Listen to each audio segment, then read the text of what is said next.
Hello everyone, আজকে আমি করতে যাচ্ছি নেইল আর্ট। বেশ কিছুদিন যাবত আমার সামনে কয়েকটা ভিডিও আসছিল যারা পানিতে নেইল পলিশ স্প্রেড করে সেখান থেকে সুন্দর একটা ডিজাইন বানিয়ে নেইলে প্রিন্ট করে দেয়। তো ওই আইডিয়াটাই আজকে আমরা ট্রাই করব। আমার সামনে এতগুলো কালারের নেইল পলিশ নিয়ে আমি চলে এসেছি এবং নেইল আর্ট করতে আর যা যা লাগে সবকিছুই মোটামুটি আমার কাছে আছে।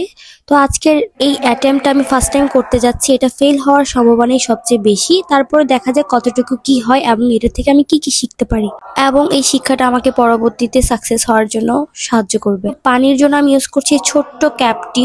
আমি আগেই বলে রেখেছি যে আমার একদমই আইডিয়া নিয়ে আমি কি করতে যাচ্ছি, সো দেখি কি হয়। প্রথমেই আমি নেইল পলিশ রিমুভার দিয়ে আমার নোংরা নখগুলোকে পরিষ্কার করে নিচ্ছি। আমি মার্কার দিয়ে এখানে একটু আগে একটা ডিজাইন করেছিলাম, যার কারণে এটা অনেক ময়লা হয়ে আছে। আমাদের বাসার সামনে একটা মাহফিল হচ্ছে, সো সাইড নয়েজ গুলোর জন্য খুবই দুঃখিত। নখ ক্লিন করা শেষ। এখন আমি ফেভিকল দিয়ে এই নখগুলোর চারপাশে লাগিয়ে নিব, যাতে নেইল পলিশ এখানে লাগার পর সহজেই আমি তুলে নিতে পারি। আমি অনেককে এই কাজটা ভ্যাসলিন লাগিয়ে করতে দেখেছি, কিন্তু ভ্যাসলিন থেকেও গ্লু দিয়ে বেশি ভালো এবং তাড়াতাড়ি আপনার নেইল পলিশটা উঠানো যাবে। আমার এই গ্লু এর বটল থেকে একদমই গ্লু আসছিল না, তাই মুখটা খুলে আমি হাত দিয়েই নেওয়া ট্রাই করছি। এতে খুব তাড়াতাড়িও হবে জিনিসটা।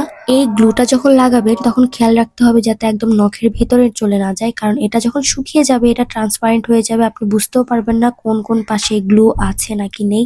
সো যখন আপনি এটা টান দিয়ে তুলতে যাবেন আপনার নেইল পেন্ট সহ উঠে যাবে। ইটস মাই ফার্স্ট টাইম, তারপর আমি এতটুকু বুদ্ধি তো আপনাদেরকে দিতেই পারি, রাইট? গ্লু লাগানো শেষ, এখন আমি এটা শুকানোর জন্য ওয়েট করছি। So it's time to main part. আমি খুবই এক্সাইটেড কারণ আমি ফার্স্ট টাইম করতে যাচ্ছি। আমি প্রথমে এই গ্রিন কালার নেল পলিশটা নেওয়ার চেষ্টা করব। আমার মাথায় মোটেও কোনো আইডিয়া নেই এবং আমি বুঝছি না যে আমি কি ধরনের ডিজাইন তৈরি করব, বাট দেখি কি হয়। এই প্রসেসে এখানে আমি একটা সবচেয়ে বড় ভুল করেছি। দেখেন, আমি এটা ছড়িয়ে যাওয়ার পর আবারও গ্রিন কালার দিয়েছি। ভাবছি যে কালারটা হয়তো হালকা হয়ে গেল, যার কারণে আমি ডাবল কোড অ্যাপ্লাই করলাম। এবং কেন এটা ভুল হয়েছে সেটা আপনারা অবশ্যই জানতে পারবেন। আগে রেজাল্টটা কি আসে সেটা দেখুন।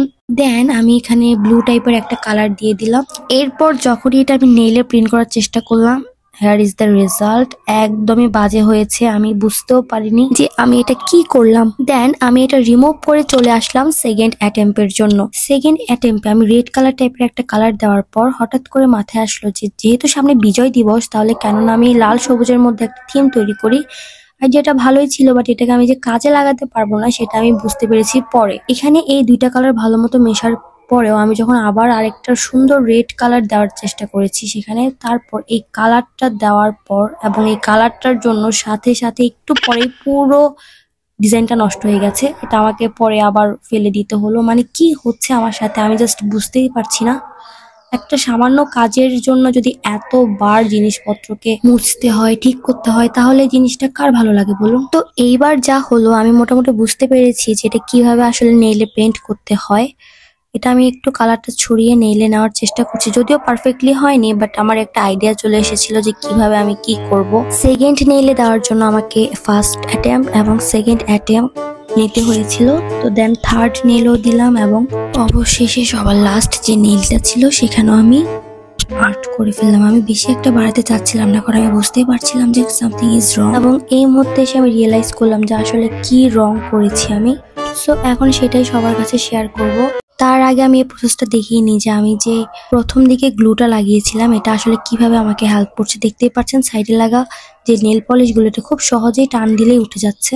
So here is the final result. এটা আসলে কিছুই হয়নি, আমি তারপরও দেখাচ্ছি আপনাদেরকে। এখন আমি একে একে আমার ভুলগুলোর কথা বলবো। প্রথমত, আমি লেয়ার গুলো খুবই গাঢ় করে নিয়েছিলাম, এটা ছিল আমার সবচেয়ে সবচেয়ে সবচেয়ে বড় ভুল। দ্বিতীয়ত, আমাকে ক্যাপের জায়গায় একটা বড় পাত্র নিতে হতো যেখানে কালারটা আরো ভালোভাবে ছড়াতো এবং আরেকটু পাতলা ভাবে সেটা ছড়াতে পারতো, বাট ক্যাপ ছোট হওয়াতে নেল পলিশটা এত ভালোভাবে ছড়াতে পারিনি।